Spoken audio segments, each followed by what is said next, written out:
What does a life well lived look like for Chris Williamson?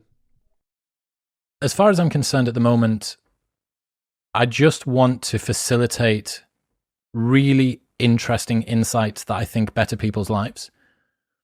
Right now, I'm not in a position. I'm not changing cultures. I'm just like a tiny little gnat that's on the corner of a very big rocket ship that's going to the moon at the moment, which is the podcasting world.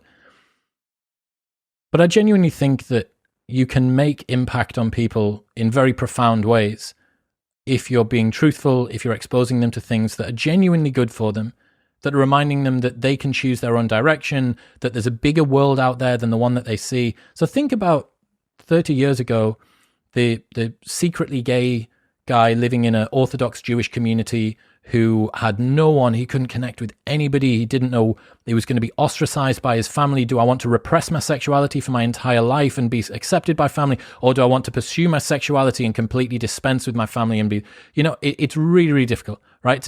Whereas now, you have the opportunity, whatever it is that you want to be, whoever it is that you want to become, you can find other people out there that are going to be able to support you because you have the opportunity to communicate. So for me, facilitating that in the best way that I can. I spent a long time being a very selfish person, like a very, very long time. Classic only child, I suppose.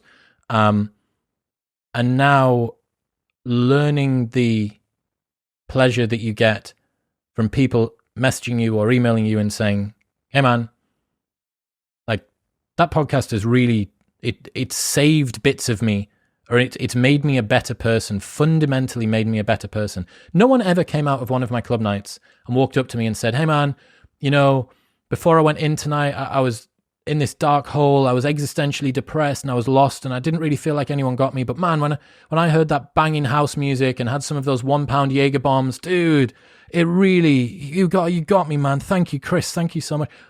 I'd never had that, but then I started to get that with the podcast. And that's a good way to look at it, especially for burgeoning content creators. You don't necessarily need to think about the subs count or the play count. If you judge the quality of your content by the number of people that are affected by it, and they'll reach out. If they're sufficiently affected, they'll message you, and you'll have got this. Like if they message, one of those messages to me is worth 10,000 subscribers. And I have a little folder, again, another cool little life hack.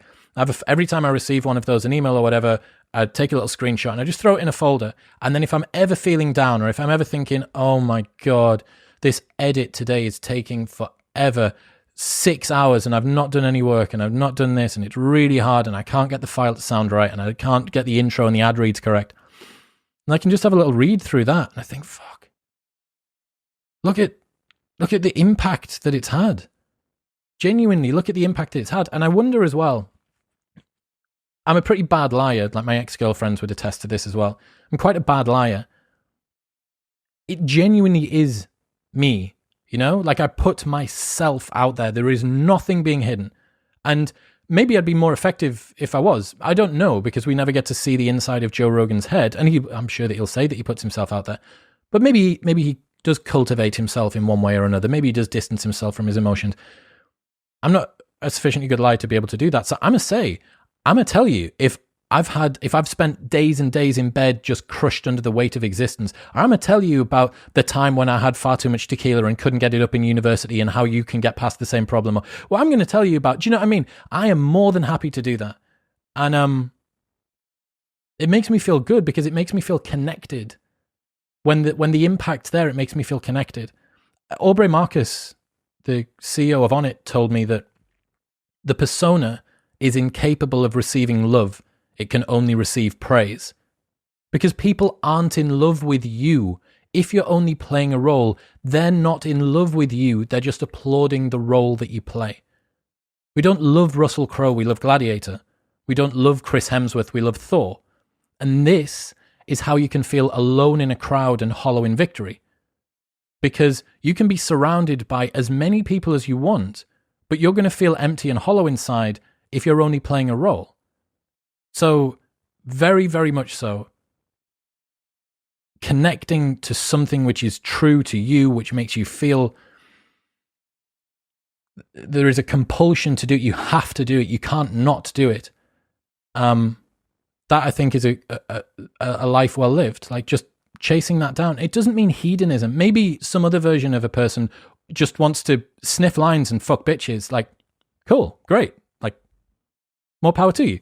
I guess it's just fortunate that the thing that I feel compelled to do right now is to do something that I genuinely think makes the world a better place.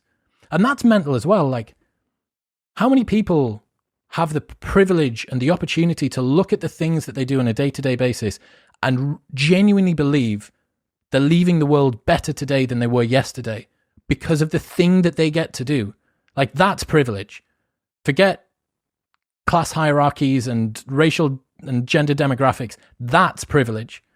But it's a privilege that everybody can have access to. You can make the world a better place. You can be the best son, brother, member of your community, member of your sports team that you can. You can make the people's lives around you better simply by being a better version of a human.